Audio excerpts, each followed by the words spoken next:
भारत के सबसे रोमांचक गेमिंग प्लेटफॉर्म विंजो पर हैं 70 से भी ज्यादा गेम्स। तो खेलो अपने मनपसंद गेम्स और रोज जीतो करोड़ों के इनाम। Download now from winzogames.com। Game में वित्तीय जोखिम शामिल है और इसकी आदत लग सकती है। जिम्मेदारी और अपनी जोखिम पर खेलें। उद्योगपति मुकेश अंबानी के घर एंटीलिया के बाहर विस्फोटक से भरी स्कॉर्पियो की जांच की परतें एक एक करके ऐसे खुल रही हैं, मानो थिएटर पर कोई पॉलिटिकल थ्रिलर फिल्म चल रही हो, जिसमें क्राइम, एक्शन, सस्पेंस सब कुछ है। पहले एंटीलिया के बाहर खड़ी गाड़ी में विस्फोटक का मिलना, फिर उसी गाड़ी के मालिक की संदिग्ध हालत में लाश मिलना, फिर इस केस की जांच कर रहे एक ऐसे हाई लेवल ऑफिसर का गिरफ्तार होना, कमिश्नर का तबादला, राज्य के गृह मंत्री पर 100 करोड़ रुपए महीने के हिसाब से वसूली के टारगेट का आरोप लगना, मतलब कहानी में सब कुछ है।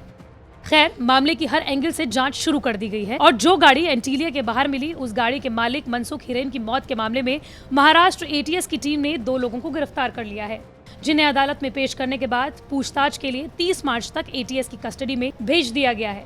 अब यहाँ से शुरू होता है इस कहानी में दिलचस्प मोड़, क्योंकि जिन 2 लोगों को एटीएस ने गिरफ्तार किया है, उसमें से एक का नाम नरेश धरे है, जिसकी उम्र लगभग 31 साल की है और वो एक बुकी है।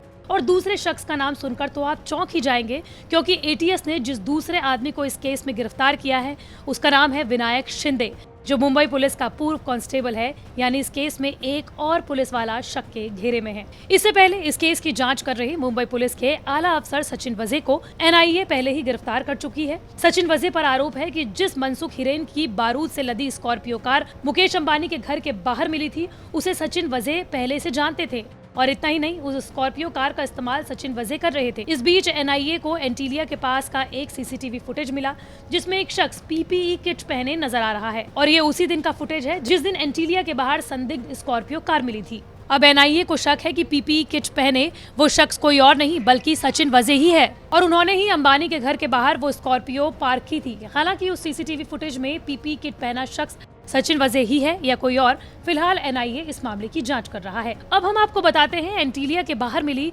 स्कॉर्पियो के मालिक मनसुख हिरेन के बारे में, जिसकी मौत ने महाराष्ट्र की राजनीति में भूचाल ला दिया है।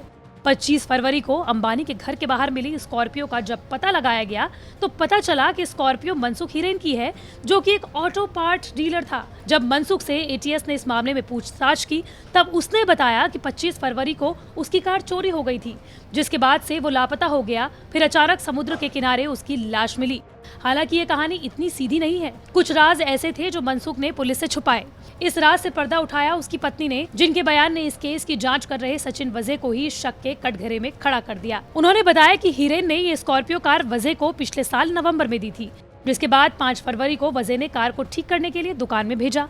फिर 17 फरवरी को हिरेन कार लेकर मुंबई गए। कार फिर खराब हो गई, जिसके बाद हिरेन ने कार को मुलुंड टोल प्लाजा के पास पार्क कर लिया, पर अगले दिन कार वहां नहीं मिली, जिसके बाद हिरेन ने कार चोरी होने की शिकायत विक्रोली पुलिस स्टेशन में भी की। उन्होंने अपने पति की मौत का जिम्मेदार वजे को बताते हुए कहा कि उनके पति इनकाउंटर स्पेशलिस्ट वजे के साथ 27, 28 फरवरी और 2 मार्च को थे। 2 मार्च को हिरेन ने मुझे बताया था कि वजे ने उसके पति से खुद की गिरफ्तारी देने को कहा था, वादा किया था कि वो कुछ ही दिनों में बेल करा देंगे। अब तक इस पूरे मामले में 3 लोगों की गिरफ्तारी हो चुकी है, जिनमें मैच पर सट्टा लगाने वाले बुकी का नाम आते ही ये कयास लगाए जा रहे हैं कि जैसा दिख रहा है वैसा है नहीं। पहले आतंकवादी संगठन जैश उल हिंद का जेल से टेलीग्राम पर मैसेज आना और अब बुकी का पकड़ा जाना, इसके तार अंडरवर्ल्ड से भी जुड़ते दिखाई दे रहे हैं। हालांकि महाराष्ट्र एटीएस मनसुख केस को सुलझाने का दावा कर रही है, लेकिन सस्पेंस से भरी इस कहानी में अभी और मोड़ आना बाकी है।